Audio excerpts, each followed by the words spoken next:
religion that is 500 years older than Christianity, Buddhism.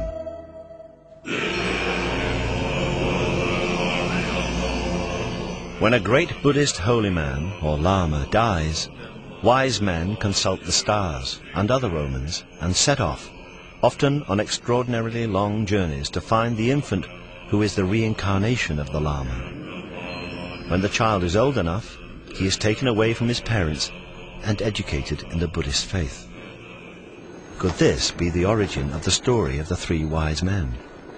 Could Jesus have been taken to India as a child and taught to be a Buddhist? The Russian writer Nikolai Notovich, traveling in India in the 19th century, discovered an ancient manuscript in a Buddhist monastery in Tibet.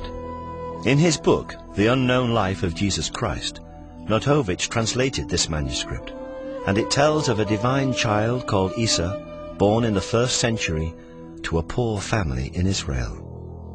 Isa came to India at the age of 14, where he learned the laws of Buddhism, before returning to Israel at the age of 29.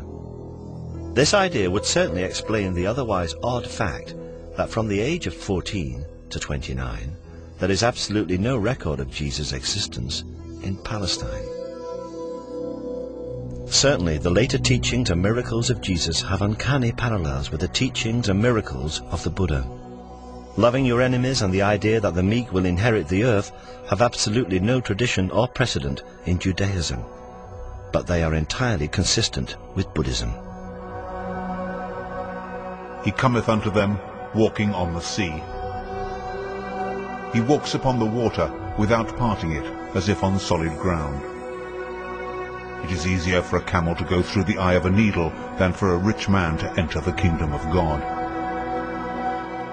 Riches make a man greedy, and so are like a caravan, lurching down the road to hell.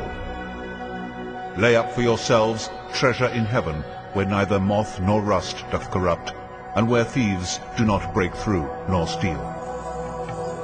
Let the wise man do righteousness, a treasure that others cannot share, which no thief can steal, a treasure which doth not pass away.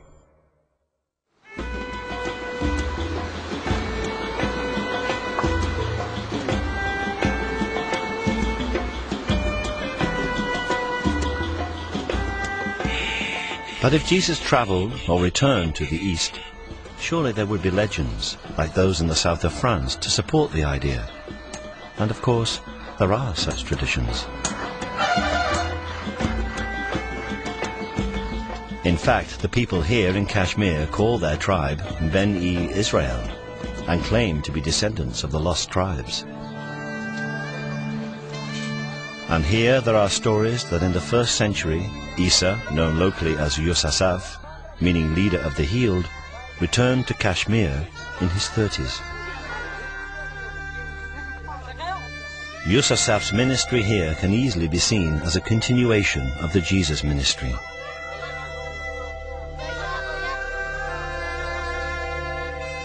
In a local temple called the Temple of Solomon, there used to be an inscription which told of Yusasaf's claim, made about 50 AD, to be Jesus, the prophet from Israel.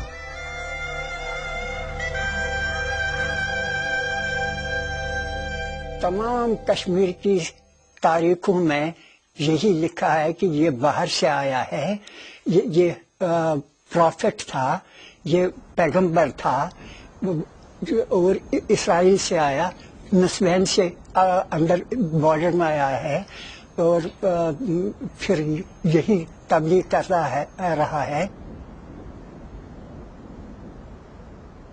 वही Jesus है, वही मसीह भी है, क्योंकि use Asad के माने हैं जो कोड़ी के मर्ज में हूँ, उनको शिफा देने वाला, उनका इलाज करने वाला, जो शिफा याब हुए उसको यूज असद के दूसरे माने हैं कि यूज असद के दूसरे माने हैं जमा करने वाला. Yusasaf continued to teach and to preach in Kashmir until he died around the year 80 AD. He was buried in Srinagar.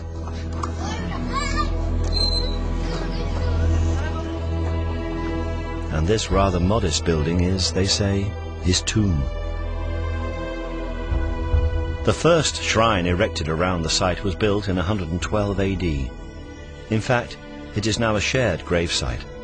In the 15th century, the Islamic holy man Syed Nazir ud Din was also buried here.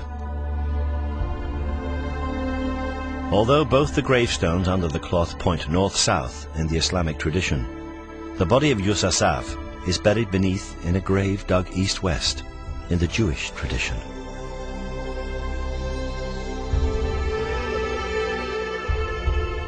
But this is a sacred site, and short of exhumation, there is no way of discovering whether the body buried here is that of a man who once survived crucifixion. However, next to the sarcophagus are the carved footprints of Yusasaf, and they do have marks or scars on them. अच्छी उम्र में ये फोत हो गया है और उसके पाँव के निशानात का पत्थर पर उन्होंने कुंडा कर रखे हैं, जैसे कि थे वैसे ही रखे हैं निशान के तौर पर। उनमें जख्मों के निशानात बिल्कुल साफ नजर आते हैं, जो सलीब पर चढ़ाने की वजह से उनके पाँव में जख्म आए थे। The position of the scars, just behind the toes, do not match each other, but they would align if a single nail was driven through both feet with the left foot placed on top of the right.